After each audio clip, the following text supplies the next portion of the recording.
Special pre-race build-up tonight. We have the two title contenders going into Abu Dhabi tomorrow night. We have FaZe McBot obviously racing with Haas, and then we have Banter King racing with the Mercedes team. Gentlemen, you are both very welcome here to tonight's live stream. How are we all feeling? Good. Thank you very much, Shamrock.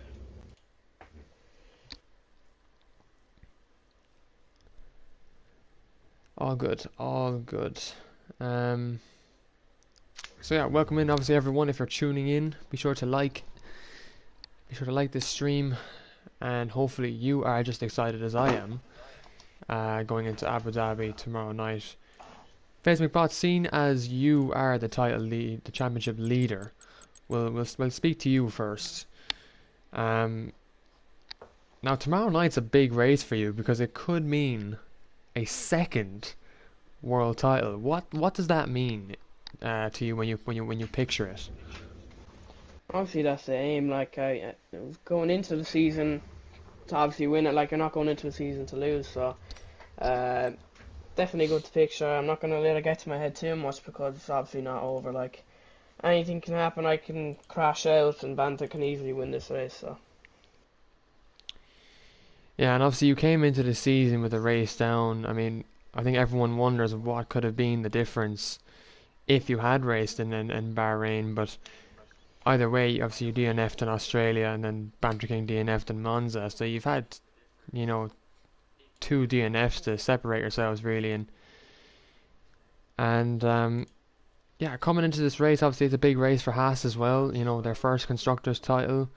It seems obviously after Williams last season, it's Haas this season to grab a constructors championship. Um, how have you felt with Haas this season in terms of, you know, being that driver to bring home the big points for them over your teammate? Oh yeah, it's good. It's a good team, good teammate. Like, I've always kind of liked Haas in real life as well, so I was happy to get into the seat. Like, there was no problems. So yeah, it definitely feels good to bring a championship back to Haas. Yeah, and obviously Abu Dhabi is a track where anything can happen. You know, with looking at your last two races, it has been quite a nervy two races. Australia, obviously that DNF had a big impact. It was a big scare. Monza obviously 14 points. What probably could have been a lot more points for you that race week. It clearly shows that you and Banter both struggled um in Monza. So how have you found the last two races of the season? Is that for me or Vanta? For you, Faze. Ah, yeah, like, I don't know. I felt calm enough going into the last three. I think it was just after that. Was it? Well, what was the before? What was it? Australia. What was before Australia? Before Australia was Hungary. To be fair, no, I felt grand. Like, I think just after Australia, I took a bit of a. I don't know. I thought I was leading the championship comfortably, and then bang straight away DNF. So I don't know. I feel grand going into this last race as well. Like, same as I felt going into the previous two. And obviously on the grid tomorrow night, will you feel any pressure? You know, when it comes to the end of the formation lap, you know, it'll be lights out for the last time of season two, and from there it's I think I'm not sure how many laps Abu Dhabi is. I think it's 27 or 28 laps, if I'm correct in saying that. Correct me if I'm wrong, but it's all down to your control for that amount of time after the five red lights go out. So what will you be hoping for? What kind of tire strategy are you looking at? I'll definitely be going for the safest tire strategy I can go. Probably medium hard, same as every other track. But no, depends where I'm starting really. Like, if I'm starting from pole, I'll obviously feel a lot better. But if I DNF in quali, start from the back, will be a bit nervy with the drivers in the grid. So just really depends on the starting place where I'm in. Yeah, absolutely. And obviously, if you've looked at the ways that Banter King can win this championship, he needs you to finish P9 or lower, and he needs to finish P2 or higher to have a chance of winning this championship. Obviously, with your pace and with your consistency, I think you know you'll be aiming for higher than P8 tomorrow night. Yeah, definitely. But obviously I want to push and get a points, but not push too much. Yeah. Just keep it as calm and simple as I can to just bring it home. And obviously, I know this is probably not the question you want to hear, but just how bad would a DNF feel tomorrow night from your side? Uh, Depends where Banta finishes. It does. It does. And obviously, hypothetically, if Banter finishes P2 and wins the championship by 2 points, is that going to be heartbreaking for you? Uh, I don't know. Obviously, I'll be disappointed, but I'll be back stronger next year. So, but I'm confident I'm going to win this championship. So, Well, I love to see the confidence. We have seen confidence from both title contenders over the course of this season. Looking at terms of the race wins, obviously both FaZe and Banter King have now won 3 races each.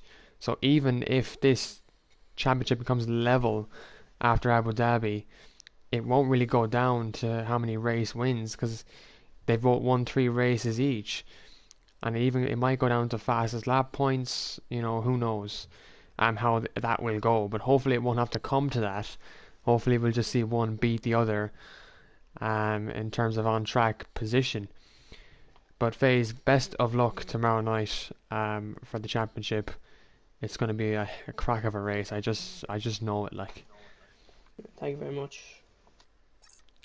Banter King, we come to you in the Mercedes. Well, Obviously, FaZe over here in his confidence bubble. I'm sure he won't want to have that burst tomorrow.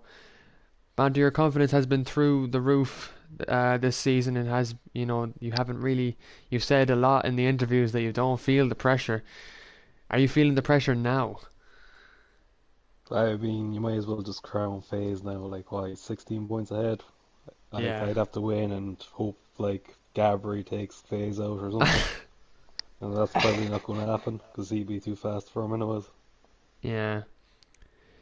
But like, if we look back in your season, it has been a much better season. You've clearly improved after last season. You won the opener race. You've had a points. You've actually scored in the points every race up until the feature race in Monza. So you have to say 146 points for you this season, and a consecutive runners up, possibly runners up, um, you know, title. I would think it's still possible for you to win this championship in Abu Dhabi because, as FaZe has been saying, 17 or 20 times over the season, anything can happen. Anything is possible. That's like saying Leclerc's going to win the championship this year, Sham. No, I get what you mean, but, like, looking at the points, like, I think FaZe has it. All he has to do is finish within the top six, top seven, like I have to battle for at least get the win then, and I'd have to beat Rien, SJR, Bunsey. They're all very quick, like. Yeah, I know it is obviously a tough race, and looking back at Australia, if that 5 seconds never happened, if that move never happened, that overtake didn't happen, I mean, this championship it could be a lot more closer. As you said, it could be separated by 3 or so points, and maybe even 7 points. It could have been a lot more of a closer championship, but mistakes like that and the emotions can overtake and get the better of you sometimes. So it's just I hope that it's obviously a lesson, going into next season. Obviously, next season you're with McLaren, so will you be going for the title next season? Yeah, we'll see, but like, there's gonna be way more competition next year. I think SJR, Rien, Bunsey, FaZe, they're all gonna be up there fighting for the win, like, so it's gonna be hard to just mount a championship challenge and be consistent winning, like. Yeah. And how have you found your season here overall in the second season? Do you see a major difference yourself from the first season? Not really, to be honest. Still getting hit by people, like, when I'm driving in a straight line, so there's nothing really new there, like. Yeah, I can tell obviously you're frustrated by that, and you know, it's unfortunate that you have had been in incidents with drivers who do not know how to race and have to improve their racecraft, and unfortunately it has been a reality this season, and we're we're pretty much trying to clear as many of them as we can. And as obviously when every driver obviously reports a dirty driver, we try and get rid of them or try and sort them out. It's simple as that. But hope the grid next season looks a lot more cleaner. It looks more competitive. Um, you know, it looks a lot more cleaner in terms of racecraft. But in tomorrow night's race, what is obviously the best thing that can happen to you besides phase crashing? How good do you want your race to go tomorrow night? Like I'd have to finish second or at least win. Like sure, that's like probably the only goal I can go for. Yeah, because But I think. we'll see what happens. And what about this constructors for Mercedes? It's, you know, you've dropped behind Alfa Romeo just by a point, but you're still in there to overtake them. Is it possible for you and Wicked to really bring out the pace and win this constructors, or does Haas have it in the bag? To be honest, I haven't even looked at the constructors. How many points are behind Haas? You are 20 points to be exact behind Haas. Yeah, we'll see what we can do. Like, I'm sure Wicked has been practicing all week like a madman, so I hope he can help me now tomorrow and get a result in for himself as well. He was unlucky not to get a podium last week, wasn't he? It was, yeah, penalties definitely brought him down, and you know, it's just a matter of, you know, drivers having to be clean and, you know, avoiding silly mistakes. But for obviously for yourself and FaZe, I mean, what a season you have provided. I mean, it's really been close. Up until Australia, it was the closest championship we've ever seen. You know, even up till Hungary, the championship was the closest, you know, ever. And you really have provided quite a championship. So, is there any words you'd like to exchange between each other before going into tomorrow night's race? Yeah, best of luck, FaZe, and congrats on your second world title. No, like, can't say that, man. Come on. Man, it's Give me a good over. battle. Give I'm me a being good. No, realistic, no. like. Give me a good battle tomorrow. That's all I want anyway. Like, we've had a good battle all season, and just to finish it off now with a good battle in Abu Dhabi under the lights, I think it'd just be a brilliant way to finish it off. So, best of luck to you, and brilliant season. I'll tell you what, if it finishes for tied on points at the end, I think we should 1v1 on Rust for the title. Yeah, around Monaco, is that right? 1-1 around Monaco, go away with all that. I'm sure Well, Sham will cook something up and was. I think I'll probably be looking at fastest laps if it comes Oh yeah, down what to. if we're equal on the fastest lap then? Then can we do the 1v1? I don't know how that will be decided then, but it definitely won't be decided by a 1v1 on Monaco because we know who wins that. Bandaging, yeah. Yeah, bias phase, bias. We know you sweat Monaco like like fucking people in Nigeria sweat.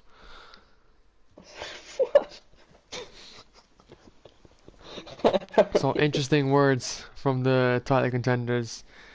Obviously, if we look at the rest of the drivers, obviously Ryan and Griffin are obviously fighting each other for that P3 in the Alpines. The two Alfa Romeos are actually stuck together in fifth and sixth, and then obviously Ryan and Wolves are battling each other for P7. Bunsy's actually joining that party for in ninth, and then obviously Wicked is the bottom, and in P10. And obviously the bottom 10 is just drivers who haven't been able to score those points. The constructors then, obviously Haas can win the constructors championship if they get a double points finish in tomorrow night's race. That's all they need. Alfa Romeo, obviously they need at least a double podium, or they need a double podium really to challenge Haas. Same with Mercedes. Alpine need a big race to try and get into that top three. McLaren will stay where they are. I'd say they won't move anywhere. And then obviously Aston Martin need to finish ahead of the bottom four teams to keep P6. But yeah, obviously we'll have to see who wins tomorrow in Abu Dhabi. It's a normal format. There's no sprint race. It's just qualifying and a 50% race, and hopefully we will be talking to our world champion tomorrow night. Faith and Banter, thank you very much for joining me here. Thanks for the season that you have provided.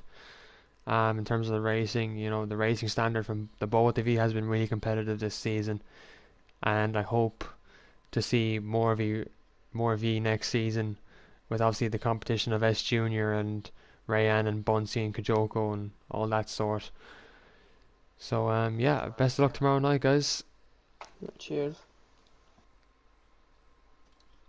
Cheers. And that is it for us here.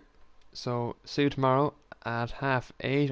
I'll be in the lobby at 8:30. I'm sure the drivers won't join till 5 to 9. Some till 59 minutes to 9. You know how some people are.